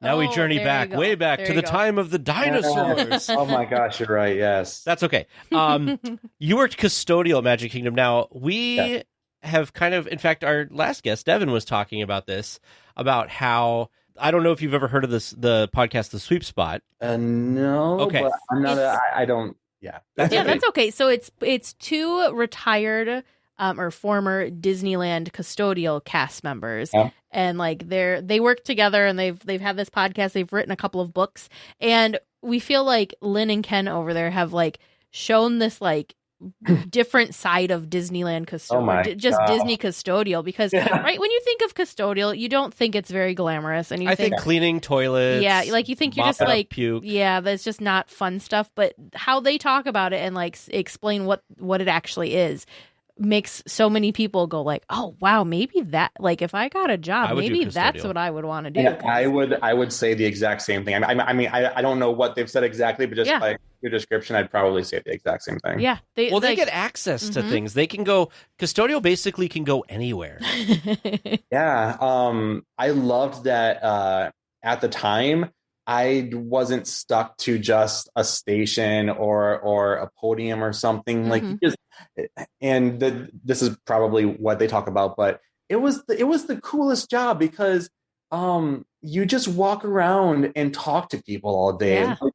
And my leaders would make sure that we understood that. Like cleaning was a small part of our job, but it was not the main focus of our job. The main focus was us being the first point of guest interaction contact.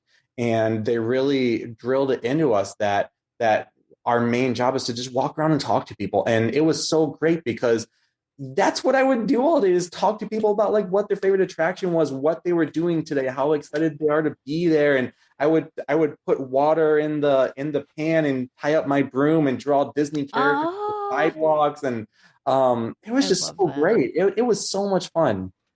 You know, there's something that's like, I don't know, it's so simple, but you talk about the, doing the like sidewalk art with the water. And I've seen it with like either leaves or like fallen petals or whatever. I don't know. It's something that's so simple, but it's just so magical. It's that like Disney when magic. It is. It really is. It's a little bit of extra. Now we know, because I've always wondered like, how are some of these custodial people such like good artists? Like, wow, this is really good. Well, now we know they become design artists and designers for different parts of the park. Not all of them, but they could. That's incredible. I mean, I could talk a lot about custodial, but we will move on. I could talk a lot about custodial. I would love to hear about working on Dinosaur at Animal Kingdom. Oh my gosh. My wife will tell you that I've never looked more good in the Disney costume. she loved that costume. Dinosaur at Animal Kingdom was a lot of fun. I loved doing the track walks at the beginning of the day or at the end of the day. You don't realize how tall those vehicles are until you're on a track standing next to them. Those tires take up most of your body size. And I believe it, because you never think of it because you load on a platform, so you just walk right in. And I mean it's a mirror of or not a mirror, but like a copy of Indiana Jones over at Disneyland. So I'm sure that they could play the same thing. But going up some of those dips and slopes and hills, I had to get a running start sometimes. And it would sometimes be so exhausting, but it was so much fun because you just be like, those dinosaurs actually feel like, okay, there's a bunch of dinosaurs around me. Yeah, I was gonna say, I don't know how I'd feel like walking in that attraction. Ooh, I'd like be like, can you please turn all of the lights on? I don't feel comfortable like trying to do this with a little bit of light, because these dinosaurs are then you get realistic. Silhouetted dinosaurs coming at you. No. There you go. I will tell you the one thing about Dinosaur. So it's amazing because I've ridden Indiana Jones a billion times, it feels like. And when I've ridden Dinosaur, the beginning I can tell is similar because like in my mind, there's not as much to distract me, but I cannot tell when I'm on it like, I could not, like, if you stopped it in the middle and said, where on Indiana Jones are we? I'd be like, I have no idea. But the problem is it's so dark in there. It is very dark. So it gets you, you're like disoriented as to like where exactly you are versus Indiana Jones, right? The lights are more on. Like you can see the others, you know, you can see more. Now, so it is interesting. Like if someone didn't tell me they were the same track layout, I would not have known. Now, does your dinosaur leak hydraulic fluid like the Disneyland one does? I know that there have been some times where the Carnotaurus was out of commission. I don't know exactly why, but it could be because of that. Our vehicles apparently are historically leaking hydraulic fluid everywhere. I mean, I feel like we would send vehicles back to maintenance occasionally, but it wasn't just like overly excessive, and I don't remember it being a hydraulic fluid issue. Gotcha. So they fixed it for Disney World. Yep, they got it fixed for you. That's great. Potentially. I mean, this was back in 2011. This has been a problem since the beginning. Apparently. So poor Indiana Jones does go down a couple of times throughout the day, and it's to clean up the track because there's too much fluid. No, we didn't have anything like that. Yeah, if you were custodial in Disneyland, you'd definitely know about it. Yeah, we got a very big job doing that. So, well, that's good. Well, you were saying you had to get a running start, and I was thinking, is it because the hydraulic fluid? It's so slippery. Yeah, he's just like, he's got his sled going up and down over the track trying to... No, I'm just kidding.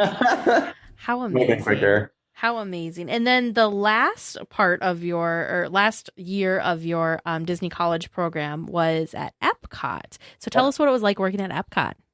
I really loved working at Epcot. However, I'm not a big fan of working with food. It's just not meant for me. Of your time in the college program, that was probably not the one that you'd go back to. Yeah, it was my least favorite, but just because of it being the food industry, I'm not a big food industry guy. Sure, yeah. But I loved being out, and I just love talking to people about this.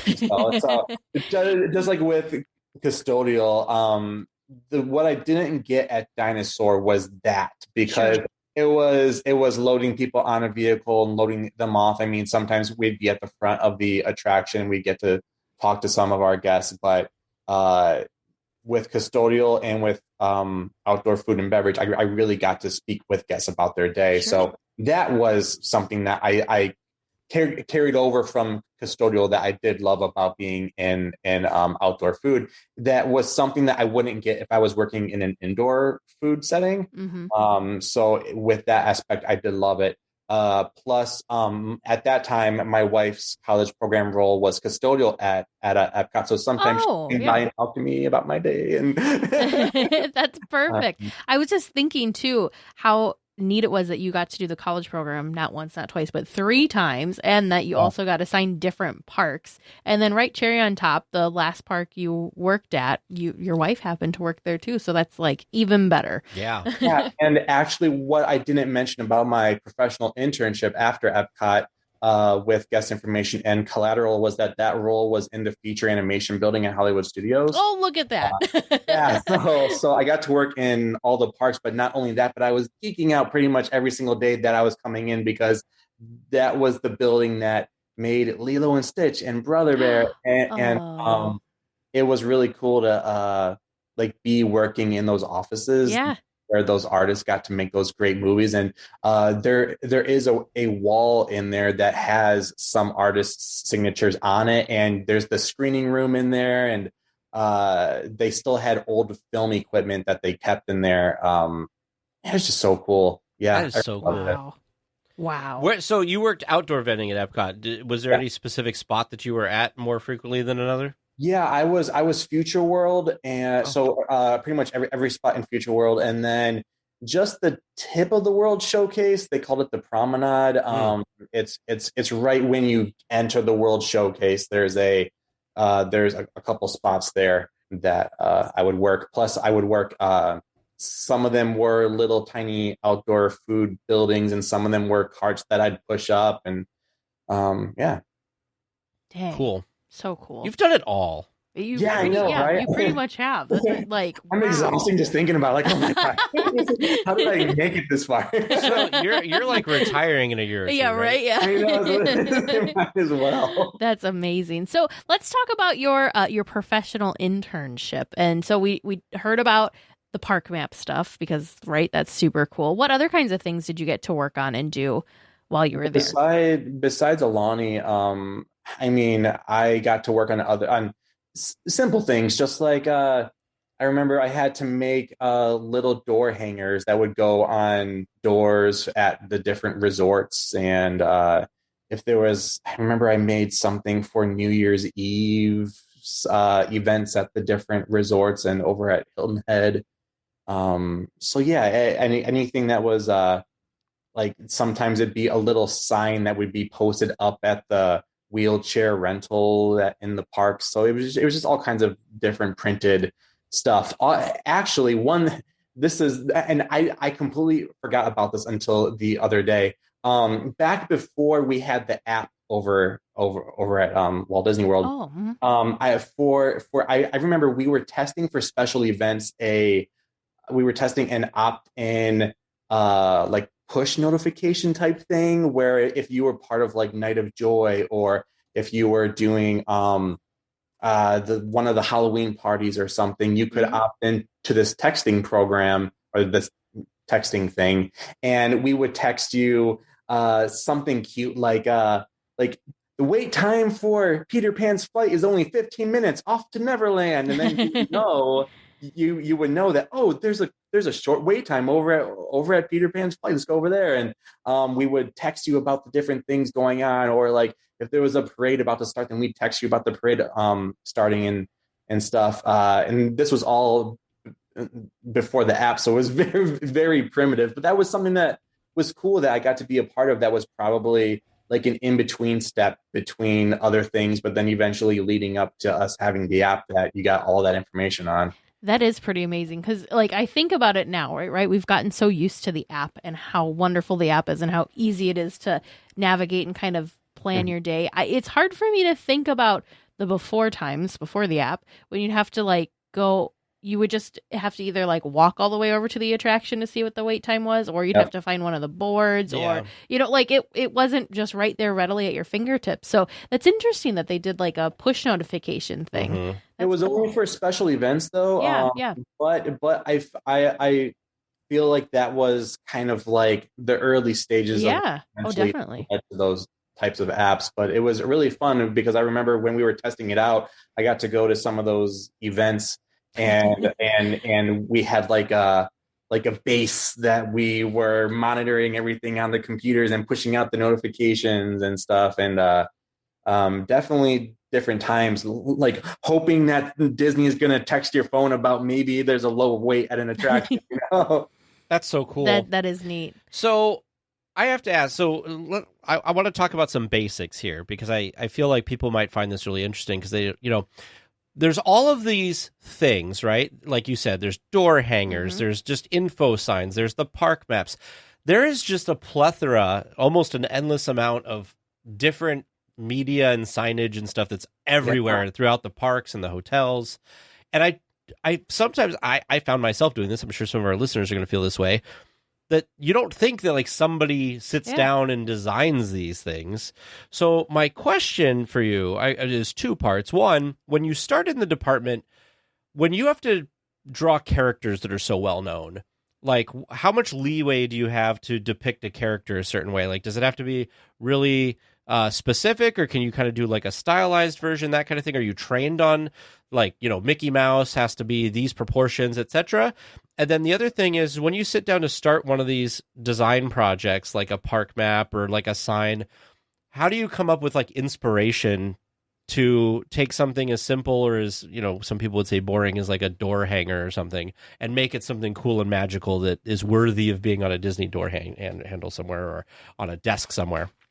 As far as characters go, there are teams that have trained character artists, and some of those character artists, and I always wish I had joined them, but I never did.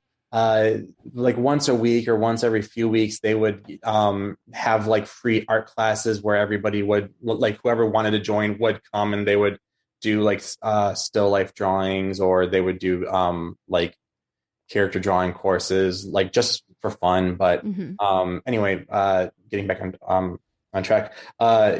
If you are in a role that leaves you free to draw like Mickey Mouse without an intense approval process, you have to go through training and be approved as somebody who can draw Mickey Mouse, because there's only one Mickey, and whether it's here or Disneyland or in Shanghai, Mickey's Mickey.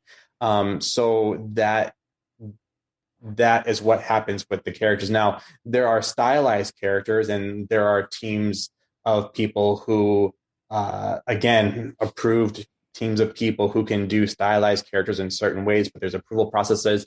Whenever I do characters, I'm not an approved character artist, so everything has to come down to me getting a style guide, and there's an intense approval process. Like for the Festival of the Arts at Epcot, I drew Tarzan and Jane, and that had to be approved. And when I drew Figment, Walt Disney Imagineering had to approve my Figment. So I only draw characters in certain circumstances that have a direct need that can't be fulfilled elsewhere. I'm kind of like a backlog of artists that can potentially do that, but there is a very intense approval process for those types of characters. Even coming down to like what types of poses and how full Mickey or Minnie's muzzle might be, and stuff like that. That's crazy. I mean, it makes sense, but that's also like crazy because right, we're looking at your Instagram page right now, and actually when Tag just happened to be scrolling, as you said, Tarzan and Jane, and we came across your Tarzan and Jane for Festival of the Arts, and it's like, to me, not just the average fan, this looks like it could have like swung right out of the movie. It's like it's so right, it's so spot on. So the fact that like you're the kind of the backup sometimes for this stuff, and this is it's like, wow, it's just amazing. It's just amazing. Yeah, it blows my own mind sometimes if I stop and think about it just beyond like work mode Evan, because there's work Evan, and there's also Disney fan Evan, and sometimes I need to turn work mode Evan off, and then Disney fan Evan just comes out and geeks out for a moment. But being able to do that stuff is really cool, and I feel extremely grateful that the company trusts me with stuff like that. Yeah, I mean, right, because these are such iconic things, so that's really amazing that you can be a part of that and bring some of these characters to life for different different reasons, whether if it's because I think I saw that the Tarzan and Jane was used kind of like as the background or like as a projection in a show, and so I can't even imagine what it's like to spend so much time on this art and then step into the parks and see your work there. Yeah, oh my gosh, that is one of the coolest parts. Going out into a park or somewhere and seeing people enjoy something that I did, and just like sitting there, just kind of it's soaking up the moment of the idea that I added to an experience like this. I love it. Just walk up behind them and you go, I did that. Yeah, right. That was me. They're like, who are you? They were like, yeah, sure. Name tag right here. Name tag. Yeah, right. That's just super incredible. So how do you get inspiration to come up with these things, or to make something that could be boring more exciting? A lot of times I look back. Well, it of course it depends on the project. If it's something simple like a door hang, I might just use my own design sense for, like, I made some door hangs for the contemporary. So then I look at some of the previous material that's been created for the contemporary, and what kind of design field does the contemporary resort have? Well, that's how I'm going to design the certain thing going forward. So I have to look at where my thing is going to live. But then also, as far as inspiration goes, I like to look back into like what the company has done as like what other artists have done. I have a huge collection of Disney books, especially Disney art books that I love to reference, just to go back to, because I like to feel that I'm like, and I mean, this isn't me like tooting my own horn or anything, but I like to feel like I'm like passing a torch from one part of Disney history to another. I like to think that in the entire history of Disney or Walt Disney World, there's been all of these amazing artists and cast members that have made the experience what it was and what it is today. And I like to think that I'm passing that torch along. So I like to look back at what other artists have done and what other people have done as my own inspiration. So it feels like I'm taking what they have done and I'm passing it forward and adding my own little thing to it. That makes a lot of sense, because if you think about like again, like Tag was saying, we don't as a guest necessarily like realize that one person designed this door hang, some other person designed this, like, I don't know, sign that's over here, you know, all these different pieces of this massive puzzle that is, you know, the Disney resort, you know, the resort, the park, whatever the space is, they all have to fit in seamlessly. And the other thing that kind of has to go with that too is you have to have it so that it's not jarring. Like when I come back in 2 years and I see similar things, it can't be like, well, wait a minute, this isn't right, you know. So it is. I've like never really thought about that, but it's so many different people over the span of time that has this exactly, this huge level of like cohesion. So things like, you know, having all these approval processes and whatnot. Can be tedious, but it makes sense.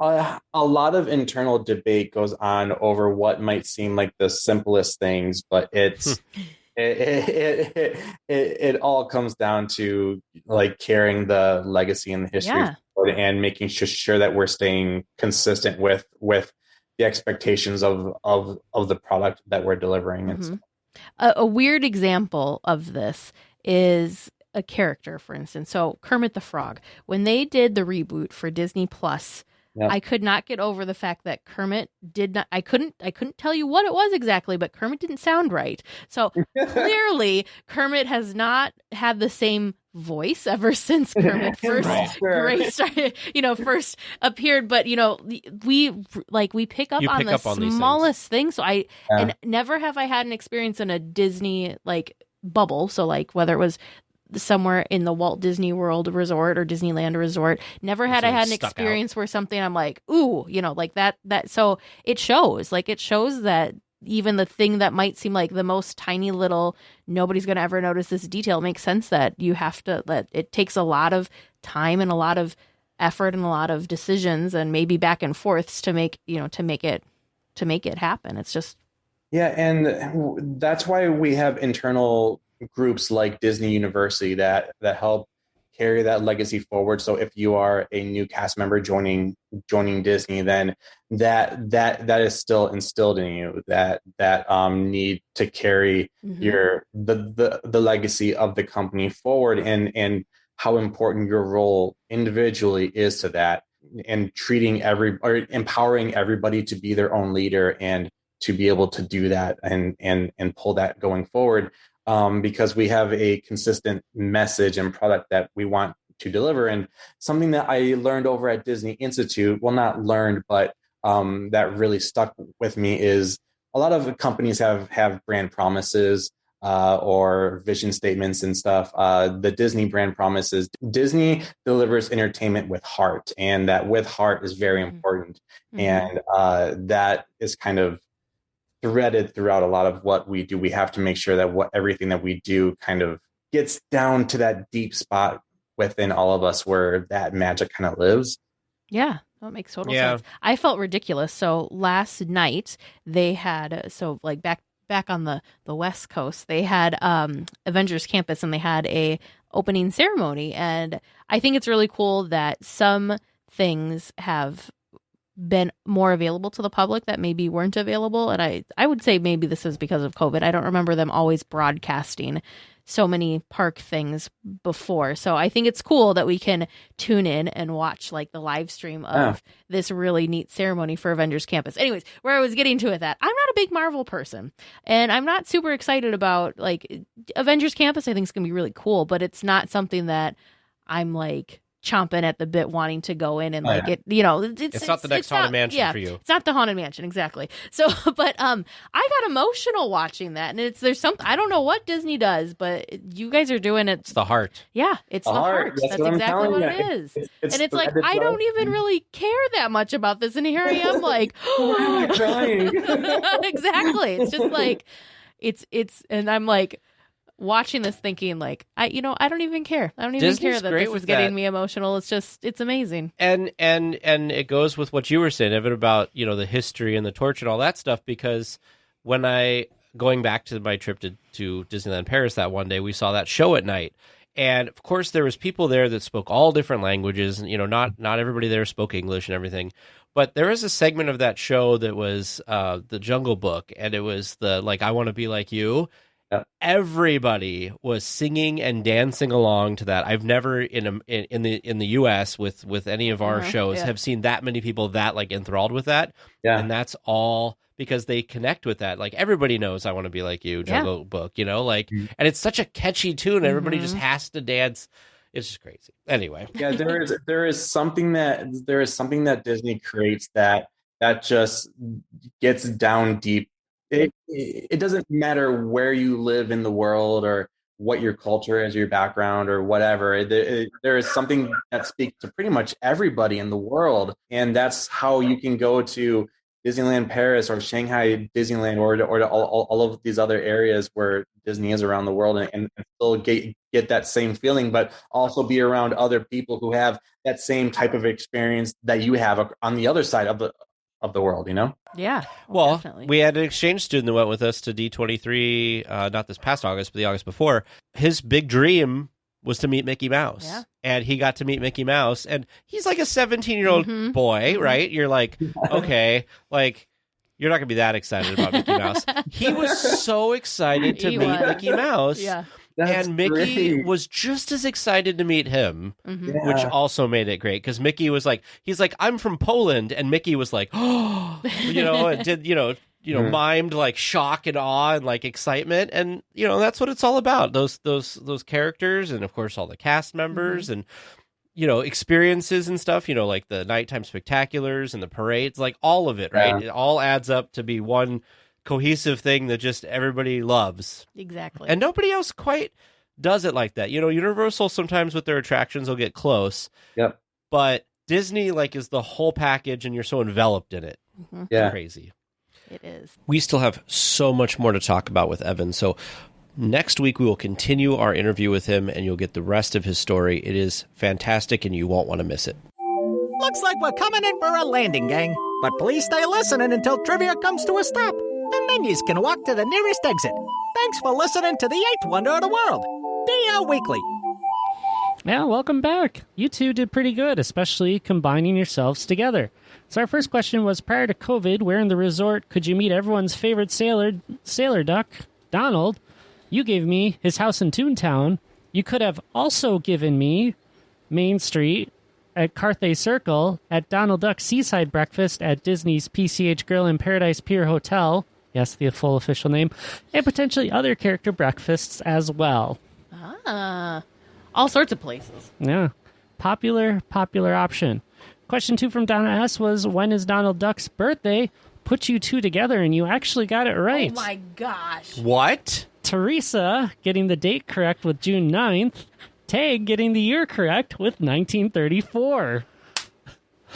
So it was June Dang. 9th, 1934? Yeah, TNT powers Wow. activate. So Wow. Donna S. wanted to make sure we cleared the rumor up that he was not born on Friday the 13th, as the cartoon may have said at some point. Third question, Rebecca M. What is his middle name? I'm glad you said it first, Teresa, because I looked at this and was like, I am not really sure. Fauntleroy. Yep. That is indeed his middle name. Yay, childhood cup to the rescue. And our last one, Donald is one of many characters riding the Mark Twain during Phantasmic. Can you tell me who else is on the ship? Oh, my goodness. I spoiled it a little bit, obviously, in the question of how many are on there, because it changed. I watched probably 4 or 5 different episodes of Phantasmic, including, how it was before they refurbished some things, because some things changed. Some major things changed. So the list that I wrote down from my viewings were Ariel, Prince Eric, Beast, Belle, Rapunzel, Flynn Rider, Snow White, Prince Charming and or Dopey, Steamboat Willie captaining the ship. I can't believe you two forgot that. No, we didn't. Teresa said it. Oh, okay. I heard Naveen first, and I'm like, Oh, no, I we can't didn't say believe you Naveen. two left that one out. Tiana and Naveen. Later. Goofy, Pluto, Jasmine and Aladdin, who sometimes change wardrobes, by the way. Sometimes they're in their street rat and princess clothes, and sometimes they're in their very fancy clothes. Tweedledee, Tweedledum, Alice, the Mad Hatter, and the March Hare. Yep. Mary Poppins. I never saw any of her company with her, but I believe that they'd fill in a spot there at some point. I know for a fact that the chimney sweeps are there because I remember seeing them with their sticks on the Mark Twain. I fully believe it, because I believe this is one of those shows where it's who's still here tonight that can go on the boat. Okay. I mean, some of these are obviously staples because they were on every time. Donald obviously is on there next to Minnie. Tiana, who's replaced the spot that Pocahontas used to use. I didn't see her any of the newer ones, but I don't know if she comes back. Aurora, sometimes Prince Philip. Chip and Dale. Oh. Cinderella and her mice. They were consistently there. And in the back, like you said, Woody, Jesse, Buzz, and a pair of army men. Army men. I said that. You did. So you added a couple. I didn't see any with Baloo, Stitch, Daisy, Tarzan, Jane, the Country Bears, Pooh, Tigger, Pinocchio, or Geppetto. But I believe that they might show up at some point. Just not in the recordings or any of the live viewings that I remember. So crazy how many character spottings you can do with our favorite sailor duck, Donald. Had to get the tribute in since, it is his birth month. Probably one of the best months to be born, in my very biased opinion. Should have remembered Chip and Dale, too.